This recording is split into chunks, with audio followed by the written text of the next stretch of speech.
সাভারের ইসলামনগর এলাকার একটি ভাড়া বাসা থেকে জাহাঙ্গীরনগর বিশ্ববিদ্যালয়ের এক ছাত্রীর মরদেহ উদ্ধার করা হয়েছে। বিকেল ৩টার দিকে মরদেহটি উদ্ধার করা হয়। নিহত শারমিন জাহান লোক প্রশাসন বিভাগের 2021-22 শিক্ষাবর্ষের শিক্ষার্থী ছিলেন। শারমিনের স্বামী ফাহিম জানান, দুপুর 2টার দিকে বাসায় ফিরে স্ত্রীকে রক্তাক্ত অবস্থায় পড়ে থাকতে দেখেন তিনি। এনাম মেডিকেল কলেজ হাসপাতালে নিয়ে গেলে কর্তব্যরত চিকিৎসক তাকে মৃত ঘোষণা করেন। নিহতের মাথায় গভীর আঘাতের চিহ্ন ছিল বলে জানিয়েছেন চিকিৎসক। মরদেহটি ময়নাতদন্তের জন্য সোহরাওয়ার্দী মেডিকেল কলেজ হাসপাতালে পাঠানো হয়েছে বলে জানিয়েছে পুলিশ। ঘটনার পর থেকে নিহতের ব্যবহৃত মোবাইল ও ল্যাপটপটি পাওয়া যাচ্ছে না বলে জানিয়েছেন তার স্বামী।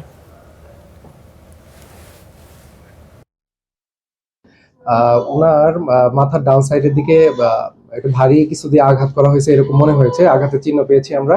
মৃত অবস্থায় এসেছে এবং সাসপেক্টেড একটা সার্কামস্ট্যান্স ছিল। আমরা সাভার থানাকে ইনফর্ম করার পর পুলিশ এসে বডি রিসিভ করে ওনারা নিয়ে গিয়েছে।